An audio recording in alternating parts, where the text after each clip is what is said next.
నాకు ఒక్కోసారి ఆ అమ్మాయిని చూస్తుంటే శారద గుర్తుకొస్తుంది. మనమంటే తనకి వల్ల మాలిన అభిమానం ఉంది. నేనంటే భయము, భక్తి, గౌరవం ఉన్నమ్మాయి. కావచ్చు అమ్మమ్మ గారు, కానీ ఏమిటి సీత, కానీ అని ఏదో దాచాలని చూస్తున్నావు? వాళ్ళ అమ్మా నాన్నలకి ఆ అమ్మాయి మీద ప్రేమ ఉంటుంది కదా, బాధ్యతగా ఇక్కడి నుంచి పంపించటం మంచిదని నాకనిపిస్తుంది. నీలాంటి చెల్లెలుంటే బావుండును అన్నదానివి నువ్వు. పంపించాలనే ఆలోచన కలిగింది అంటే నీకు స్వర్ణల తన మీద ఏదైనా అనుమానం కలిగిందా? అదేమన్నా అన్ని, తను మాత్రం బంగారమే. తన మాట, మనసు చాలా మంచిది. అమ్మమ్మ గారు తన గురించి ఏం చెప్పినా నమ్మే స్థితిలో లేరు.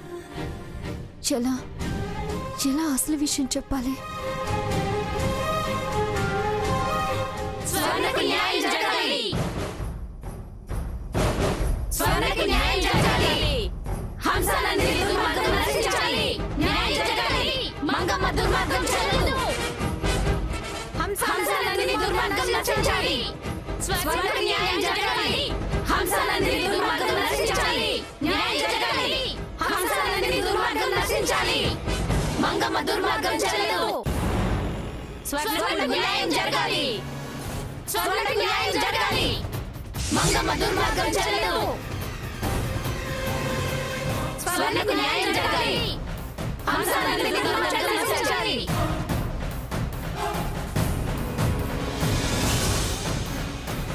న్యాయం జరగాలి. స్వర్ణకు న్యాయం జరగాలి. ఆపండి! ఏమిటా అరుపులు? ఎవరు మీరు?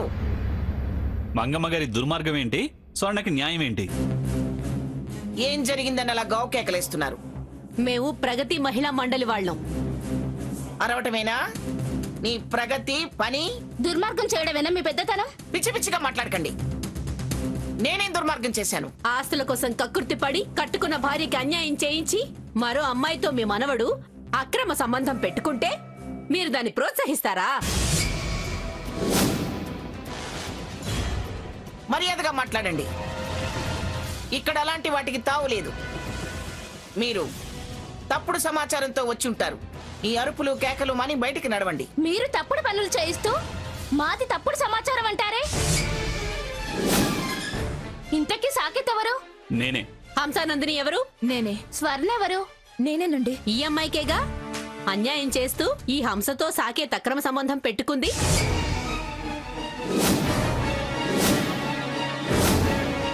తెలిసి కూడా మీరు మౌనంగా ఉంటున్నారు. పైగా ఈ అమ్మాయికి డైవర్స్ నోటీసులు ఇచ్చి వదిలించుకోవాలని చూస్తున్నారా? నా బ్రతుకునేలా అభాస్పాలు చేస్తావా? నువ్వేనా వీళ్ళకి తప్పుడు సమాచారం ఇచ్చింది? నాకేం తెలీదు. అబద్ధం. నీకు తప్ప ఇలా ప్రచారం చేయాల్సిన అవసరం ఎవరికీ లేదు. లేదు లేదు లేదు, నాకేం తెలీదు. భయపడద్దు స్వర్ణ, మేమంతా నీ వెనకాలన్నాం. ధైర్యంగా చెప్పు. తను చెప్పలేదంటుంటే మేమున్నాం, ధైర్యంగా చెప్పు అని అంటారేంటి? ఏమే స్వర్ణ, నిజం చెప్పు. ఇంకా ఏంటండి తను చెప్పే నిజం? నన్ను ఇలా చేస్తే నా పరువు పోయి చస్తాననే ఈ అక్క చెల్లెళ్ళిద్దరూ కలిసి చేస్తుంటారు.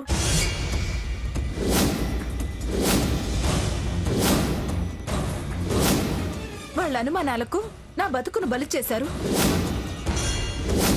ఇంత జరిగాక నేనెలా బతకాలి?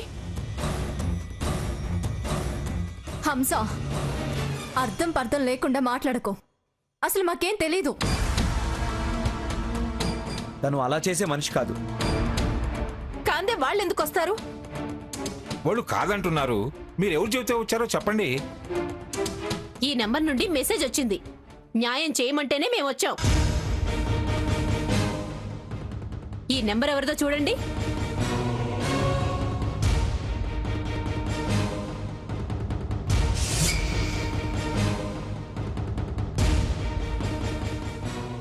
ఇది స్వర్ణ నెంబరే.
ఈ నంబర్ నుంచి మెసేజ్ చేస్తేనే న్యాయం చేయమంటేనే మేము వచ్చాం.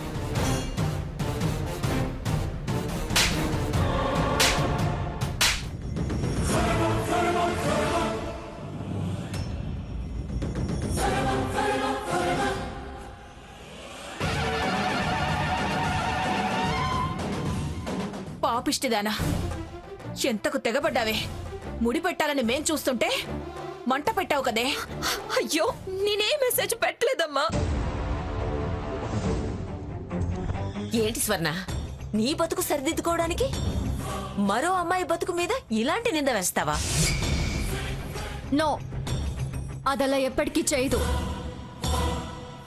నువ్వు మాట్లాడకు సీత.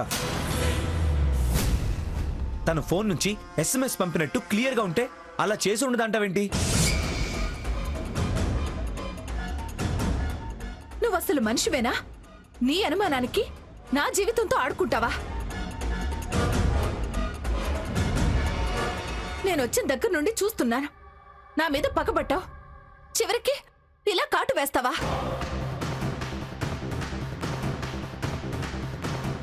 మంచి కుటుంబమని, మంచివాడని సాకేత్తో చనువుగా మెసిలితే దానికి అక్రమ సంబంధం అని పేరు పెడతావా?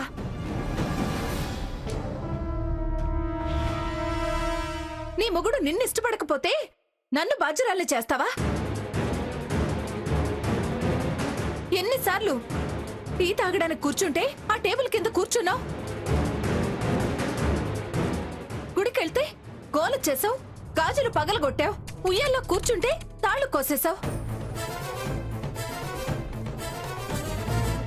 మా వెనకాల నీడలా ఫాలో అవుతూ చివరికి ఎంత నీచానికి ఒడిగడతావా? ఇన్ని చేసింది ఇది చేయలేదంటే నమ్మగలరా? చెప్పండి అమ్మమ్మ గారు, చెప్పండి, మీరే న్యాయం చెప్పండి. చెప్పవే, తను అడిగే వాటికి సమాధానం చెప్పు. ఛ, అందరి పరువు తీసావు కదే. పెళ్లి కావాల్సిన పిల్ల బతుకులో నిప్పులు పోసావు కదే. ఎందుకే ఎందుకే ఇంత దుర్మార్గం పనిచేశావు? స్వర్ణ, చెప్పు స్వర్ణ, నువ్వే వీళ్ళకి మెసేజ్ చేసావా? నిజంగా నాకు తెలియదక్క, నేనేం చేయలేదు.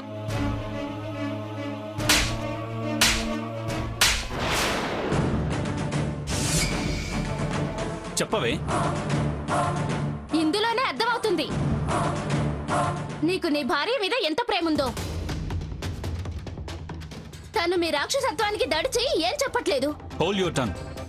ఈవిడికి అన్యాయం చేశానని నన్ను అంటున్నారు, కానీ తను ఈ అమ్మాయికి చేసిన దాని గురించి మాట్లాడరే? పెళ్ళాన్ని కాదని తనతో కులికితే అన్యాయం ఆవిడే కానీ ఈవిడే కాదు.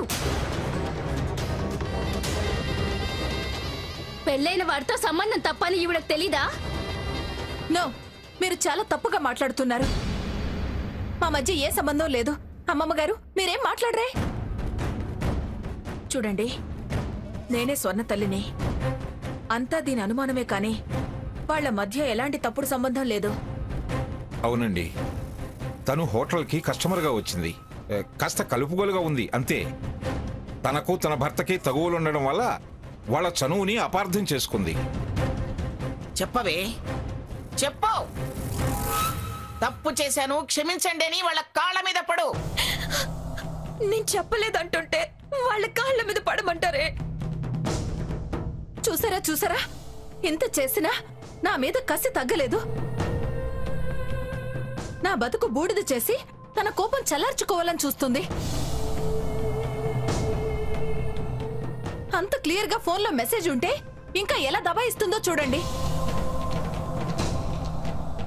హంస, ఫోన్ తనదే కావచ్చు, దానిని ఎవరైనా సరే ఈ విధంగా కూడా వాడొచ్చు. సీత, షటప్.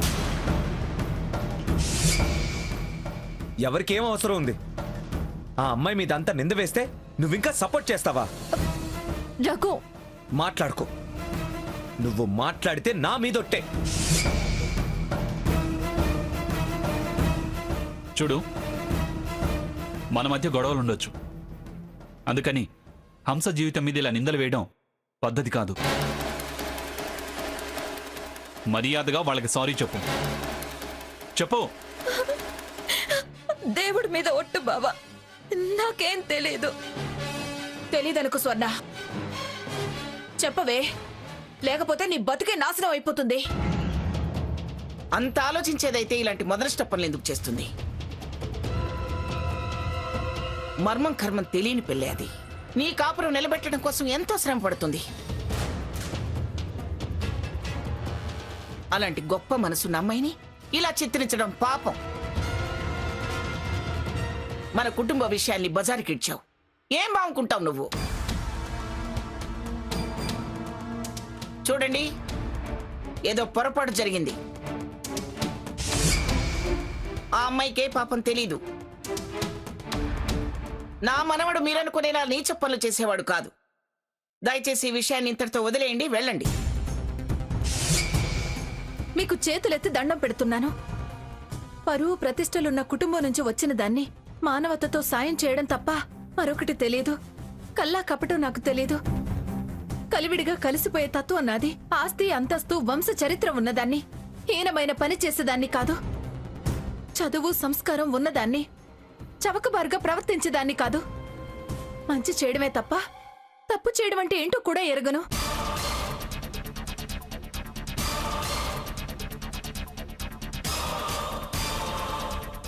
తను లేమితనం నుంచి వచ్చింది. నడిమింటి సిరితో అహంకారంతో కళ్ళు మూసుకుపోయి అందర్నీ తప్పుగా అర్థం చేసుకునే తత్వం తనది. ఆవిడ మాటలకు విలువిచ్చి నా బతుకు వెలవెలపోయేలా చేయకండి. నా జీవితం బజారు పాలు చేయొద్దు ప్లీజ్. దయచేసి నా ప్రార్థన మన్నించండి. తప్పు తను చేసినా ఆమెలో అహం క్షమించమని అడగకుండా అడ్డుపడుతుంది. వార్త బయటకొస్తే నాశనమయ్యేది నా జీవితం. కాబట్టి నేను క్షమాపణ అడుగుతున్నాను. దయచేసి వెళ్ళిపోండి ప్లీజ్ అండి, వెళ్ళిపోండి. ఏంటమ్మా ఏంటిదంతా? ఆడదనవయ్యుండి మరో ఆడపిల్ల బ్రతుకు మీద దుమ్ము పోస్తావా? మీ మొగుడు పిల్లల మధ్య కీచులాటుంటే ఇంత నీచమైన పని చేస్తావా?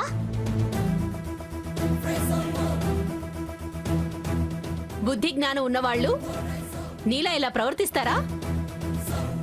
అలా గడ్డి పెట్టండి. తల్లిని అంటున్నారు, మమ్మల్ని గడ్డి పెట్టమని చెప్తున్నారు.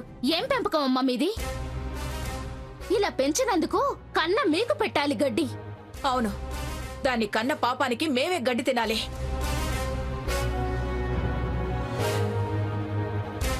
చూడవే, బాగా చూడు. మాకు ఎలాంటి బహుమానం దక్కిందో చూడు. తన బుద్ధికి మీరేం చేస్తారు అత్తయ్య గారు? అనుభవించలేని జన్మ. మా అందరికీ తల వంపులు తెచ్చిపెట్టావు కదే. ఆ పిల్ల మీద వేసిన నింద నిన్ను ఊరికే వదిలిపెట్టదు. దాని ఉసురు తగిలి ఇంకా ఇంకా ఇంకా అనుభవిస్తావు. పద్ధతి మార్చుకో అమ్మాయి. లేకపోతే నిజంగా నీకు అన్యాయం జరిగినా నీ తరపున మాట్లాడేవాళ్ళు ఎవ్వరూ ఉండరు. కుటుంబంలో ఎవ్వరూ సమర్థించడం లేదంటే తప్పంతా తనదే అని అర్థం అవుతుంది. మెట్టినింట్లో ఎలా మెసలాలో తెలుసుకో, అప్పుడే బాగుపడతావు. నడవండే. ఇంకా అది బాగుపడటానికి ఏం మిగిలింది గనక?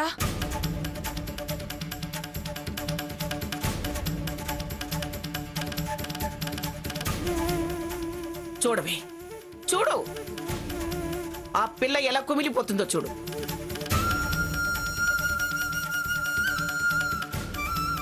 ఛీ, ఏం జన్మనిది? చీచా అనిపించుకోవడం తప్ప మరో మాట అనిపించుకున్నావా ఎప్పుడైనా?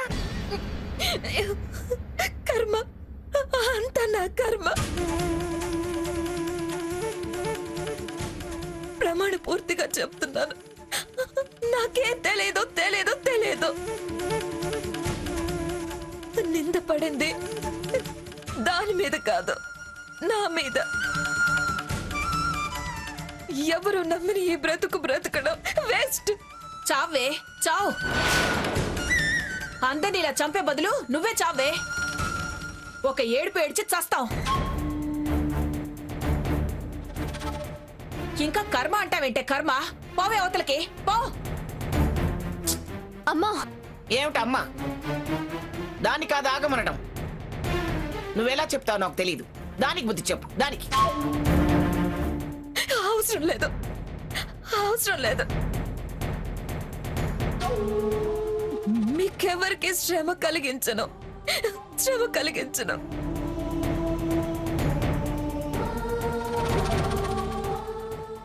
కలిగించను, అవసరం లేదు. మీకెవరికి శ్రమ కలిగించను, ఎవరికి శ్రమ కలిగించను, కలిగించను. స్వర్ణ, స్వర్ణ, సీత రఘు స్వర్ణ ఏం వెళ్ళిపోతుంది. అవసరం లేదు, పద లోపలికి. రఘు, రాను. నా మాట విను, రేయ్, రఘు. రఘు రఘు రఘు,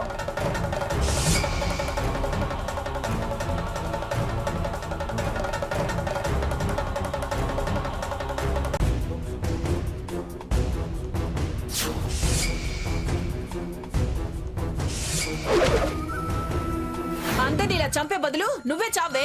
ఒక ఏడుపు ఏడ్చి చస్తావు. చూడవే, బాగా చూడు. మాకు ఎలాంటి బహుమానం దక్కిందో చూడు. నిజంగా ఆ ఎస్ఎంఎస్ ని అది ఇచ్చుండదు. నన్నెవ్వరూ నమ్మటం లేదు.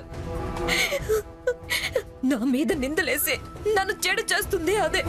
ఖచ్చితంగా ఆ హంసో ఆ భాగీరథో ఈ పని చేసుంటారు. కానీ దాని తప్పుని నిరూపించలేని పరిస్థితి.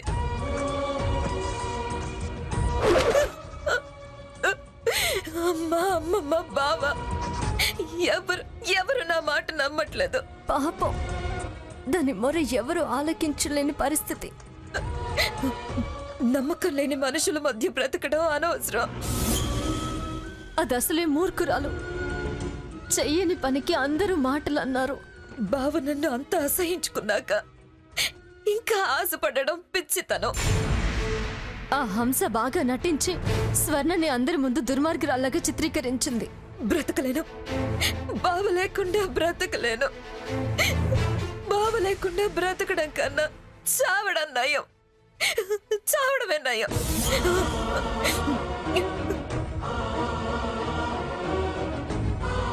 దాని ఏడుపు చూస్తేనే దానికేమీ తెలియదని అర్థమవుతుంది. అయినా అదలా చేస్తే దానికి నష్టమని తెలిసి కూడా ఆ పని చేయదు. అనవసరం.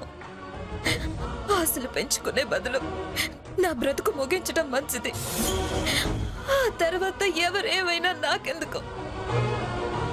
నిజంగా అదన్నట్లు ఇదంతా దాని కర్మే. అది చేయని నేరాలన్నీ దాని మీద పడుతున్నాయి. దాని మనసు మారిపోయిన టైంలో లేనిపోని నిందలన్నీ పడుతున్నాయి.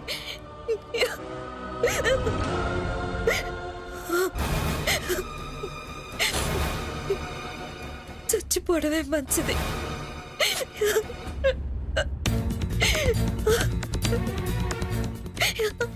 అమ్మ కూడా బతికి మమ్మల్ని చంపడం ఎందుకే అంది.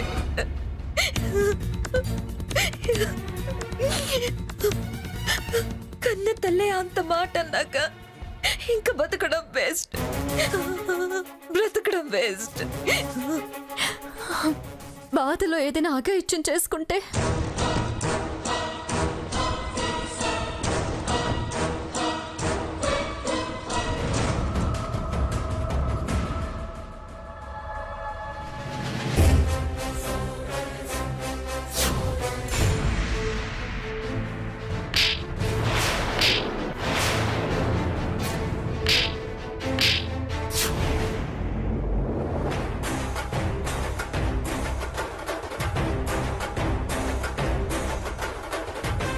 నా ప్లాన్ బాగా వర్కౌట్ అవుతుంది. నేననుకున్నట్టు ఈ పాటికి ఆ స్వర్ణ కథ సమాప్తమవుతూ ఉంటుంది. ఇక్కడ నా కథ ఇప్పుడే శుభారంభం కాబోతుంది.